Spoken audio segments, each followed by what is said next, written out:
Pourquoi tant d'acharnement sur un gamin de 18 ans? Qu'est-ce qu'il a dit de nouveau? Qu'est-ce qu'il a dit que nous, on ne sait pas? C'est quand c'est les autres qui disent, là c'est normal. Mais quand c'est lui qui dit, là c'est un problème. Et de surcroît, c'est un joueur du FC Barcelone. Mais pourquoi? Il a juste répondu à une question. On lui a demandé si le Real vole. Tout le monde sait que le Real vole. Il a juste répondu, bah voyons, il vole. Et il a dit en comparaison à une équipe de la Kings League en fait. Il a dit tout comme cette équipe, le Real vole. C'est tout en fait. On nous dit que le vestiaire du Real en a ras-le-bol de l'ami Yamal. La déclaration de l'Espagnol avant le Classico accusant Madrid de voler et de se plaindre ont généré un grand malaise dans le vestiaire madrilène. Mais on s'en fout. Le temps et le moment de ses propos ont surpris et déstabilisé autant plus au cours d'une semaine aussi cruciale. Les merengues considèrent que l'ami Yamal ne respecte pas les codes de base entre les professionnels. Il ne respecte pas quoi en fait? On va aller tout simplement. Ici, avant la finale de la Coupe du Roi, où le Real avait fait un scandale en disant que si on n'échangeait pas l'arbitre, il n'allait pas jouer. Ça, c'est se plaindre. Ça, c'est se plaindre en fait. On poursuit, on parle de vol, on parle de ça aussi. Parce que tout le monde a vu. Et même un aveugle, il a vu ça. Parce que c'était tellement flagrant.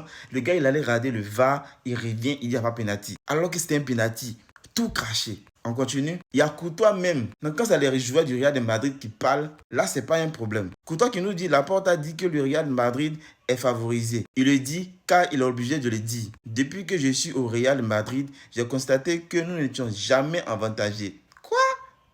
Au contraire, et l'affaire Negreira est toujours en cours. Et un joueur, c'est-à-dire un joueur du Real, vient parler de l'affaire Negreira. Il accuse le Barça d'avoir payé des arbitres pendant des années. Il accuse le Barça. Il traite le Barça dans ses propos d'avoir volé. Et même Real Madrid TV, pendant la mi-temps, ils étaient en train de jouer contre l'Atlético. Il dit ceci. C'est ça la Negreira League. Il n'y a rien du tout. Il parle de ça. Le ballon est passé au travers. C'est Lino qui a initié le contact avec Tchouaméni. C'est ça la Negreira League du Barça corrompu. Comment tu joues contre l'Atlético et puis tu viens parler du Barça en disant que c'est la Ligue du Barça, c'est corrompu, c'est le Barça qui a fait ça. On a payé pour ça.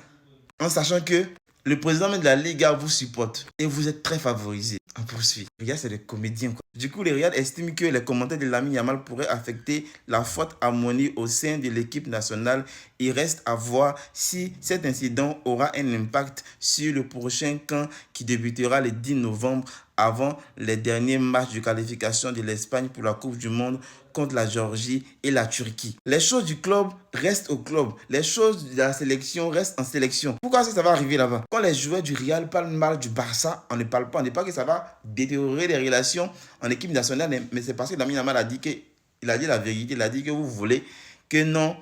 C'est un problème en fait. Donc, du coup, ça va casser les relations en équipe nationale. C'est des foutaises quoi. Ils ajoutent que le Real Madrid considère les propos de Lamine Yamal comme stupides et de manque de respect. Il vous a raté. Du coup, comme il pense que Lamine Yamal ne respecte pas l'éthique entre professionnels et qu'il est un mauvais coéquipier, on dit qu'ils vont jouer très sérieusement. Ils vont utiliser ça, ces propos-là, comme carburant pour les classiques, pour gagner le Barça, pour les écraser. Mais on s'en fout.